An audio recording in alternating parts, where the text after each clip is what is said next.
course, on impacts. And we're live.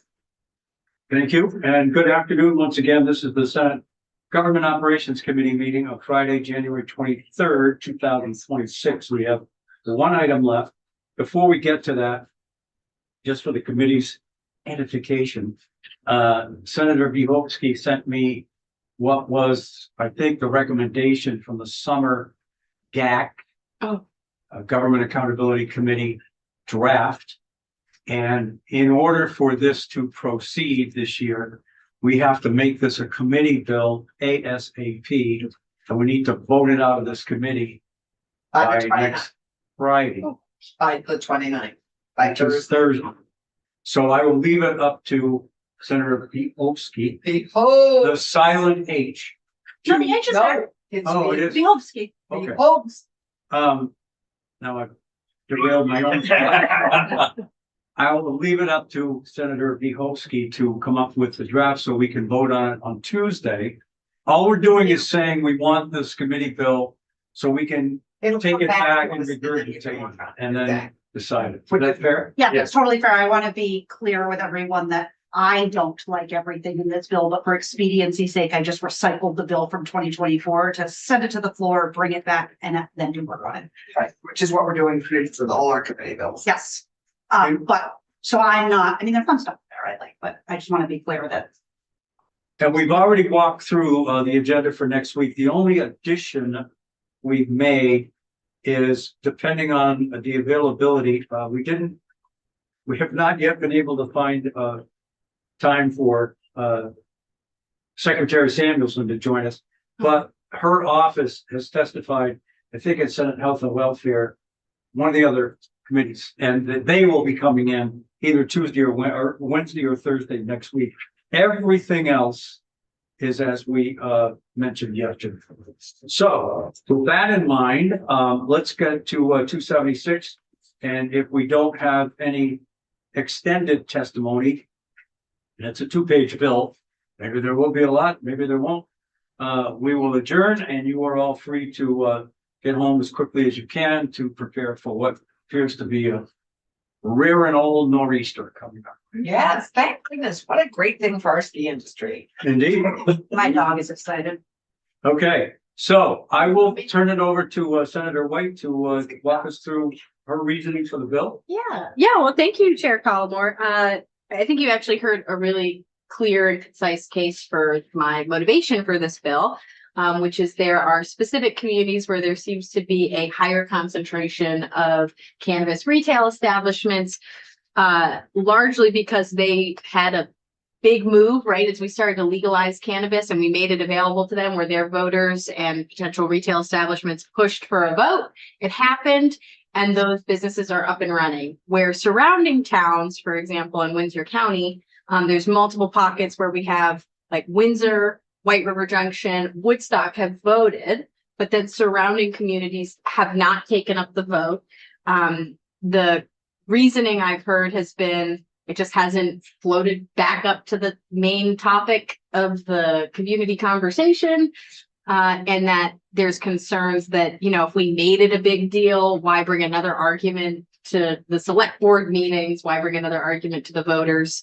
So I think what the purpose of this bill does, the purpose is to kind of diffuse that individual, each town has to come up and make a proposal, has to vote. Rather, what it does is in the 2026 general election, not town meeting day, very specifically chose not to do it on town meeting day, because of the because just the simplicity of it, because of like on the floor votes, for example, can be, I think that's the simplicity of the warning, I think should tell you why it might be better for the general election, which if you look at page 2, the final page of the bill, the question is, shall licensed cannabis retailers be authorized to operate in this municipality? Yes or no? My hope additionally with having it be in November was, I think that's an election that will see more voters who will come out for it. I'm ideally hoping it would be an easier warning and process for town clerks. I think they're going to be our group of people who probably have the most commentary on this. because I think any ask of them can be daunting. So yeah, that's why I did it. I think it's important that we have the conversations and we don't have, I think, individual towns seeing the political will to move a vote on it unless there's an active retailer, and active retailers have identified the towns that have already allowed them the opportunity to build. So they're not choosing to motivate other communities, even if it's their hometown. I think about many communities in our district who would probably be better suited for a cannabis retail establishment, but they choose to be in Hartford, they choose to be in Woodstock, because that is a community where they don't need to go through the legwork of trying to motivate a local board to have a vote on it. And doing this in one go, I think would give us a statewide conversation rather than kind of the piecemeal approach we've seen so far, which would further create that condensed number of retail establishments. So that's the hope there. Thank you. Yeah. Senator Clarkson. So one of the things I like about this approach is that it's not a mandate. Mhm. It gives every town the ability to vote. It's not a mandated, because we're entertaining it in other bills, a mandatory, it's shifting it from opt-in to opt-out. I like this because it gives every town an opportunity to vote. So what is really great is that it calls the question Yeah. on their having the discussion.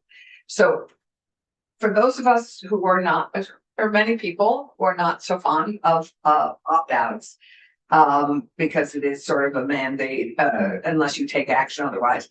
I like that for other things, but anyway, I like this because it really does encourage every town to have a discussion about it.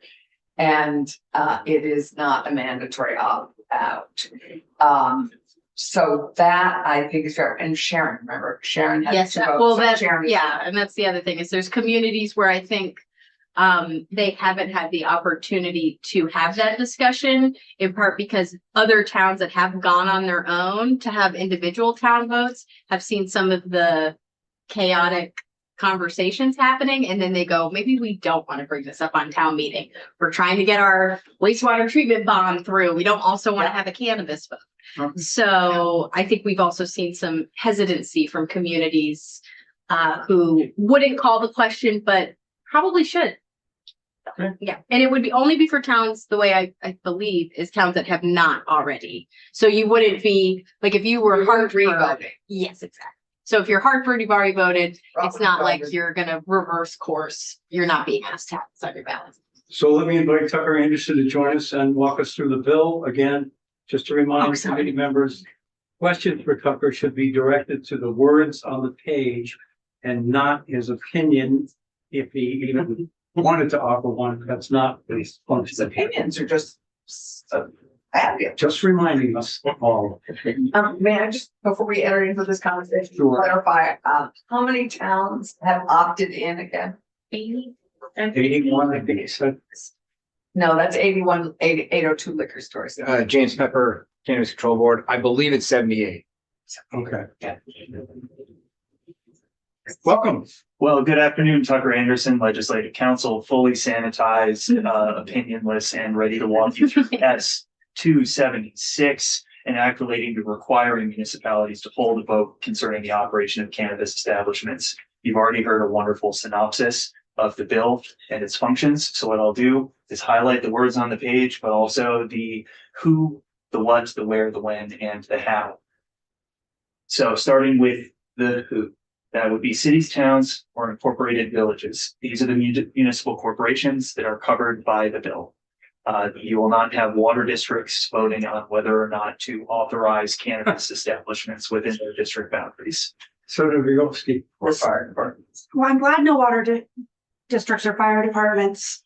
And I'm sure you caught this in your drafting, but aren't school districts also municipalities? They are, but they would be excluded because you are expressly calling out cities, towns, and incorporated villages.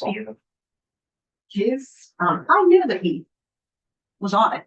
Okay. I'm always on. Yeah, it's a problem. When will this be happening? At the 2026 general election, you have heard some of the policy behind this. One note that I would add about the General Assembly holding these sort of votes at the general election is that those are the highest voter turnouts, even at the municipal level, often higher than your annual or special municipal meetings. One other thing to note about the general election and the general election ballot is that there are quite a few proposals that come up for the general election ballot over the course of a given legislative biennium, and there can rise a point of saturation with the ballot. Now, the ballot doesn't have prescribed limits on its length, but there is a practical consideration, which is voter education about what is on the ballot. And the Secretary of State does produce guidance documents for voter education. So something to consider, since this committee will see, I assume, all of the general election ballot proposals over the course of the session, to keep in mind as you move forward. If there are quite a few issues, lead to voter confusion. Did you have another? I do have another question, and it is, I feel like it's been a long time since we've been diving into this, but for a general election, Secretary of State prepares all of the ballots for local elections or special elections. That is the town that does it, right? That is correct. So this also takes the burden off of the towns to produce these ballots. Good point. I have one point of clarification. This would be on the municipal portion of the ballot, and it would be produced by the municipal corporation itself. Okay. Yes. Now, there was a time during COVID where all of the ballots were being printed and produced by the Secretary of State, which is where some of that confusion Okay. might come. Thank you. Now I'm glad I asked. All right, so the qualifier on municipal corporations that we're dealing with here is that these are the towns, cities, and incorporated villages that as of July 1st, 2026, have not already held. Okay. All right, so at the general election, those qualifying municipalities shall vote on the article that is contained in this new section. The vote has to be held by Australian ballot. So right there, you have all of the floor votes, the viva voce votes cut out. Subsection B, you have the warning language. The warning for the election shall contain an article providing for a vote upon the following question: shall licensed cannabis retailers be authorized to operate in this municipality? Yes or no? This exact same frame for the article and the warning is taken from existing law related to alcoholic beverages in Title VII, specifically the 1969 annual municipal meeting vote, which is still in statute, where all of the municipalities in the state were tasked with asking the question of their voters as to whether or not alcoholic beverages, broken into two categories, malt and vinous beverages, spirits and fortified wines, could be sold within their municipal limits. And what date was that? It would be March, I don't know the precise date, 1969. It's the last time the end. Yes, there are, I was just saying this earlier, there are still less than one handful of dry towns in Vermont, Right. based on that vote. May There I are four. ask what prompted that vote? Because it wasn't the end of prohibition when you would have thought they would have had that vote. It's when the news about prohibition reached Vermont. It was after some prolonged back and forth, statewide initiatives, but also local initiatives to authorize alcoholic beverage sales. 1969 was kind of the terminus point for the General Assembly under its state control model, tasking the municipalities with giving the thumbs up or thumbs down affirmatively on the sale of alcoholic beverages. Just think if they'd had that vote about cannabis at that point. Certainly would have been an outlier. And subsection C, a vote to permit the operation of a licensed cannabis retailer or integrated licensee. I'll emphasize that because it's something I need to flag as a drafting error from your attorney. Within the municipality may be rescinded pursuant to the provisions of section 863. I should have started with this, but section 863 is the opt-in vote provisions and procedures, including rescission of those votes for cannabis currently. And within that statute, integrated licensees are included. However, in mirroring that language, I made a mistake because there are, from what I understand, no longer integrated licensees. Okay.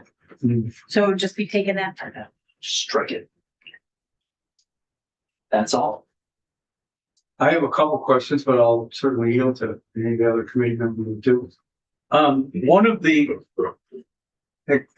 opinions expressed earlier was that the density of what we are looking at now in terms of retail establishments in a particular location tends to move people in a certain direction. In other words, if you live in, and I don't know whether it's true or not, Thetford. Yeah. And they have not opted to join the rest of Thank you. the municipalities, and they either have a choice of driving somewhere or making use of the unregulated market, so to speak. So let me ask it this way, and I'm trying to understand what the landscape is now and why we're considering this. What happens now if you live in a location that doesn't have a vote? Can a group of citizens petition, like putting a bunch of things in a retail store that says, we want to take a vote? Or do they have to petition to the local select board or city manager or town manager or whatever? Whether or not this article could be raised by petition is an interesting question, because my recollection is that section 863 does not specifically provide for petition of an article. There are general petitioning rights in Vermont, but something to keep in mind is that if there's not the express acknowledgement of a petitioning right in a statute, then the legislative body has authority to determine the articles that are warned for the annual or special meetings of the municipality.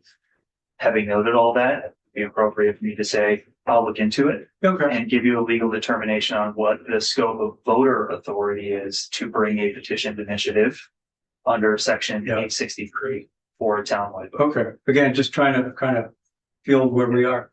So from what you're saying, it might be a better idea if there were a group of 8 citizens to lobby the legislative body to bring it up at a select board or city board of aldermen, rather than running around with a bunch of petitions. It's certainly an option that they. Okay, good answer. My second question is, what happens if a municipality doesn't do this? Is there a presumption inherent in the language that they voted in? That is not built into the 4 corners of the bill, but it is an interesting thought. And whenever I'm asked about the failure or neglect to perform a mandatory duty under state law, I always point to section in Title 13 that, to my knowledge, has never been used, but there is a criminal provision for when a state or local officer neglects or fails to carry out the duty of their office. What is the penalty for that crime? We could look it up sometime. I don't know offhand, but I'm going to restrain myself. I wish that we would. as a team lead, I always threaten the attorneys on my team that if they don't do their work, you're gonna report them to the state's attorney in Washington. Again, just my first glance at it, and those were the things that I started thinking about, and I don't want to put a municipality at risk of Violating Title going 13. to jail together or having some sort of punitive monetary enforcement action. So just two questions. Obviously, well, maybe not obviously. I don't think we're going to vote on this bill today, so No. we'll have you back in at some point down the road and continue to talk about it. Send it away. Thank you, Chair Collmore. So this bill doesn't go the next step of saying, okay, let's say you voted yes in this thing. What happens as a town? So let's say we pass this bill, a town votes yes. They can essentially follow a few paths. They can go and create their own cannabis control board. What's the process if you were even now as a town what would happen? The current scheme under general law doesn't change. Yeah. Okay. It's exactly the same as if they had voluntarily held this vote and authorized the operation retail establishments within a town, so they Okay. just follow the existing Title VII Okay. procedures. Senator Clarkson. However, what I hope we hear from Pepper and Julie and Kyle, okay, well, I guess Kyle is, no, I'm not. It is how, what the additional workload would be. Mm. I mean, because it would be, I think it's substantial additional workload, maybe I'm wrong. But I think the thing, and I'm hoping that they hear what the implications are for them of what this might entail. I will say that I think this is an elegant way to call the question on it and not have a mandate. So I actually think this is, a nice way of handling it and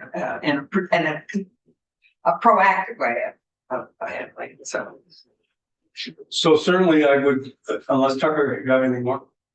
I was going to say that your conversation, your two questions and what you just brought up has gone to both sides of discussion about the impact on the illicit market or saturation of retail establishments and workload. And you have a ton of institutional knowledge that you all have generated over the last decade on a few different related areas, both around movement to access certain types of products from the illicit market, sports wagering being the most recent example, but also saturation of retail availability of liquor and lottery. And you have asked state agencies to produce information reports on all of those things very recently. So there's a wealth of information you could rely on to start looking at that. And I'm sure the CCB also has a ton of resources that they could put right at your fingertips. Correct. So since this bill was only referred to us, I think yesterday, perhaps the day Yeah. before, it's pretty new. I don't expect that James or David might have initial reaction to it. If you do, great. If you don't, we'll take it up again at some point. I don't know whether it'll be next week or the week after. We're gonna look at it again, and maybe at that point, if you I can give you a 30-second. sure. Yeah, Please go ahead. one question for David would be, does he know of a ton that are chomping at the? Sure. So Yeah. Dave Silverman from the Vermont Cannabis Action Fund. So I think that the high level reaction is this is a very strong step towards normalizing a market failure that is structural due to choices that were made that just sort of unintended consequences 5 years ago. And so we very, very strongly support this. We would support it even if it also included a provision requiring the towns that have already opted in to choose again, to opt out. Because, perhaps a town like Burlington would say, hey, we've had enough and we don't want any more cannabis stores in our town. And that is a decision the voters can make. Now, the way 863 lays it out now is that if that were to happen, none of the existing stores would be threatened. They would continue to be So able to to be a operate. moratorium on this. It would be letting the townspeople say, we've had enough. Wait until there's fewer stores in this town before you ask us again. And so that would be something that industry would be supportive of. Okay. Senator Bielski? There's nothing currently preventing Burlington, for example, from having that vote. No. Correct. And I think the reason we haven't seen a lot of votes, and to answer your question, Senator Clarkson, we don't see towns clamoring to have the vote. I think there's a couple of reasons. I actually meant retailers, because you represent retailers. You know about people.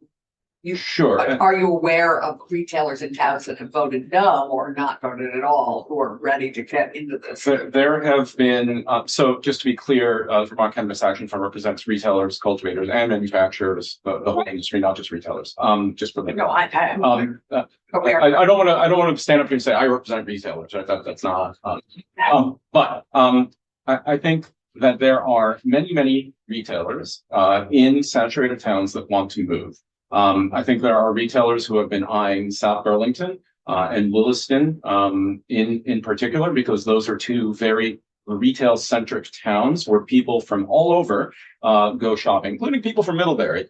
We go shopping in South Burlington and Dorset Street all the time. Thank you. Love Trader Joe's and Colchester as well. But those towns have not held votes.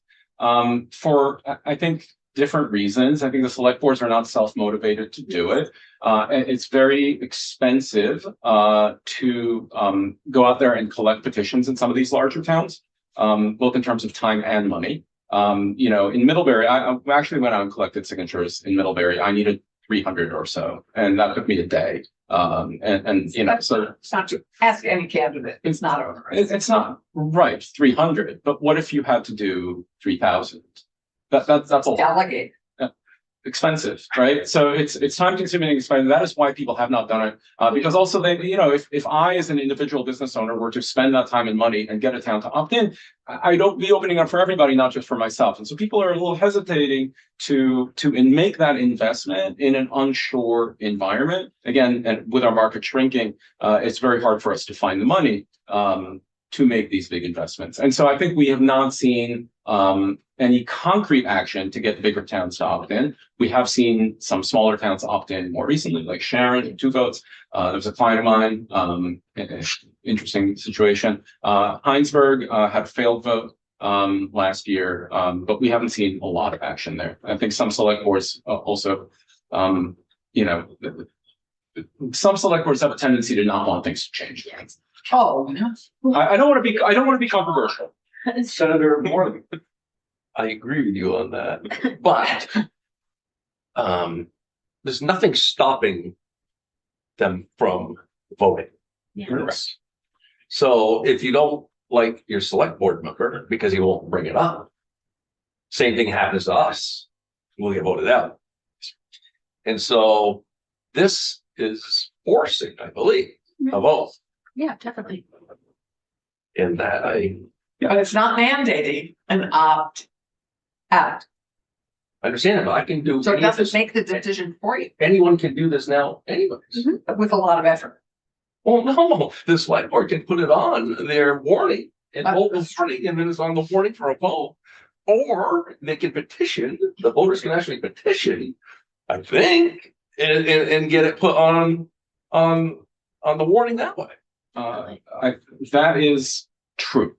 I think it's a question of motivation. And for us, from the industry's viewpoint, we don't see select boards and municipal bodies being motivated to do this. And we have this structural impediment to a properly functional market. That was a political choice made 5 years ago that you know, we're sort of seeing a consequence from it that is not good, and we're asking for relief. But if they're not motivated to do it, it tells me there's not a big push from the public to want to do it. Perhaps. I don't think I can find a way to disagree with that, sir. Okay. Well, I think just to respond, I do think it is that, like in Hartford, the retailers aren't pushing for it to go to other communities because they have a place that's it's legal. So what had kind of happened 5 years ago was retailers in specific communities said, I want this where I live. I want this in my hometown. I want this in my designated downtown area.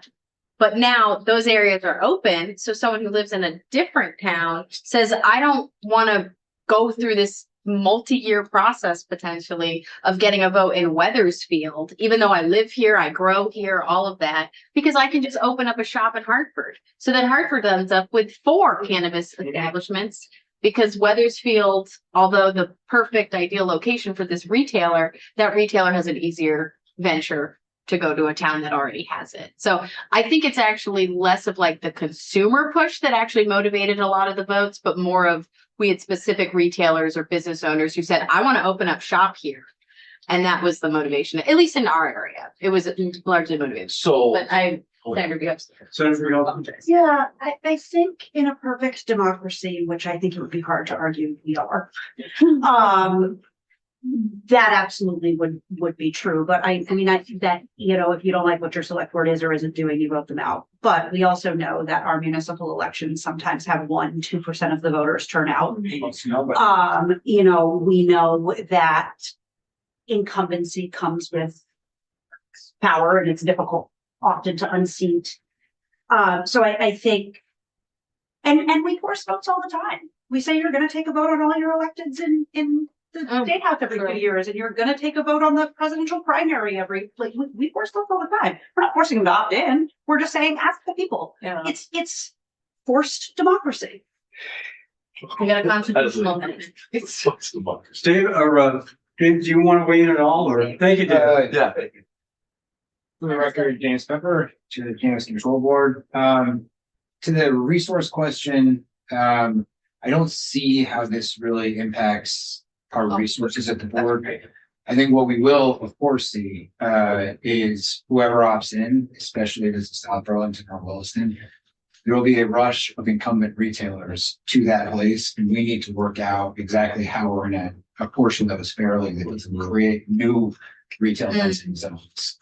You know, if you have 20 people rush to South Burlington, well, that'll be a new area of density. We do have a rule around this already about relocations. We're not issuing new retail licenses currently, so it's not going to be a rush of new people. It will be the existing licensees. So, and that will lead to, I'm sure, the existing licensees thinking that we're acting arbitrarily if we don't do it really well. You know, if we don't issue those in a very fair, transparent process. So everybody else. So they have to go through a process to relocate. Okay. And I absolutely appreciate that.